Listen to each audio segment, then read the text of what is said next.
जहां पूरी दुनिया इस बात का इंतजार कर रही है कि कब ये युद्ध खत्म होगा, वहीं दूसरी तरफ मिडिल ईस्ट में ईरान के साथ बढ़ते तनाव के बीच अमेरिका ने अपनी सैन्य मौजूदगी को बड़े स्तर पर बढ़ा दिया है। मतलब क्या ईरान में होगा ग्राउंड ऑपरेशन? नमस्कार, मैं हूं आपके साथ ममता तिवारी और आप देख रहे हैं न्यूज़ 18 का डिजिटल प्लेटफॉर्म। अमेरिका ने भेजे 3,500 सैनिक। घातक होने वाला है युद्ध। ईरान के साथ चल रहे युद्ध को शुक्रवार को एक महीना पूरा होने के बीच अमेरिका ने मध्य पूर्व में अपनी सैन्य मौजूदगी और बढ़ा दी है, अपने सैनिकों को वहां पर भेज दिया है। जानकारी आ रही है सामने कि अमेरिका ने क्षेत्र में 3,500 से अधिक सैनिक तैनात किए गए हैं और हालत लगातार बिगड़ते जा रही है।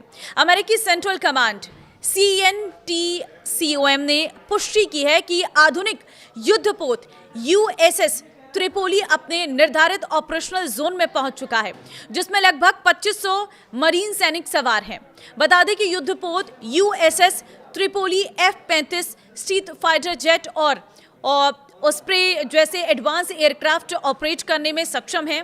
इसको पहले जापान में तैनात किया गया था, लेकिन करीब 2 हफ्ते पहले इसे मिडिल ईस्ट भेजा गया है। और इसके अलावा USS बॉक्सर और सैन डिएगो से अन्य नौसैनिक यूनिट्स को भी क्षेत्र में भेजा जा रहा है। अमेरिकी सेंट्रल कमांड के अनुसार 28 फरवरी से शुरू हुए ऑपरेशन एपिक फ्यूरी के तहत अब तक 11,000 से अधिक ठिकानों पर हमले किए जा चुके हैं।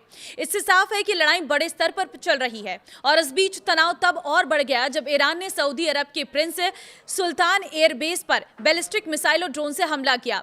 इस हमले में कम से कम 100 अमेरिकी सैनिक घायल हुए हैं।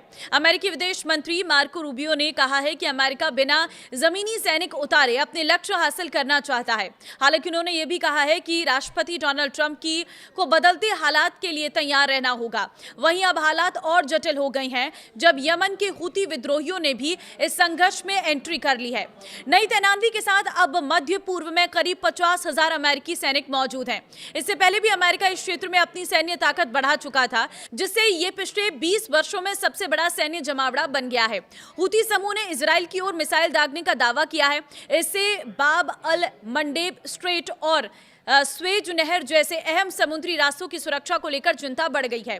इस जंग का असर अब वैश्विक व्यापार और हवाई मार्गों पर भी दिखाई देने लगा है। कई देशों को वैकल्पिक रास्ते तलाशने पड़ रहे हैं क्योंकि स्ट्रेट ऑफ हॉर्मुज लगभग बंद हो चुका है। कूटनीतिक प्रयास भी फिलहाल नाकाम होते दिख रहे हैं। अमेरिका की ओर से दूत स्टीव विटकॉफ ने सीज फायर का प्रस्ताव दिया था, जिसमें ईरान के परमाणु कार्यक्रम पर रोक और समुद्री रास्ते खोलने की बात थी, लेकिन ईरान ने इसे खारिज कर दिया और बदले में मुआवजा और अपनी संप्रभुता की मान्यता की मांग रखी।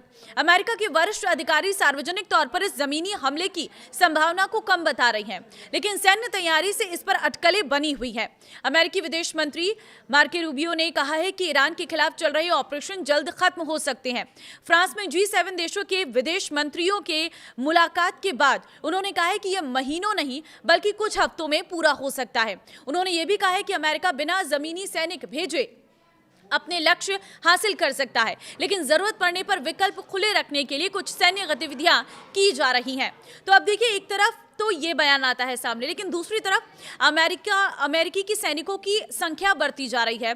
3,500 सैनिक और बढ़ा दिए गए हैं। कुल मिलाकर 50,000 सैनिक तैनात किए गए हैं। तो एक तरफ तो पीस की बात कर रहे हैं राष्ट्रपति ट्रंप और कह रहे हैं कि वो ईरान के साथ समझौता करेंगे और इस युद्ध को जल्द से जल्द खत्म करेंगे, लेकिन दूसरी तरफ पूरी तरह से स्थिति उलट देखने को मिल रही है। अमेरिका अपने सैनिकों की संख्या बॉर्डर्स पर बढ़ा रही है। अब अमेरिका का क्या प्लान है और ये जंग कब रुकेगी, इस पर सभी की नजरें हैं, लेकिन फिलहाल की अगर हम बात करें तो अभी ये जंग खत्म होती हुई नजर नहीं आ रही है। धमाके पर धमाके लगातार जारी है, मिसाइलों से हमले लगातार किए जा रहे हैं और अभी भी जंग कहां जाकर रुकेगी ये कहना बहुत मुश्किल नजर आ रहा है। तो फिलहाल आपको क्या लगता है कि अमेरिका को कौन से इनिशिएटिव उठाने चाहिए कि ये जंग रुक सके? मुझे कमेंट में अपनी राय जरूर दें। नमस्कार।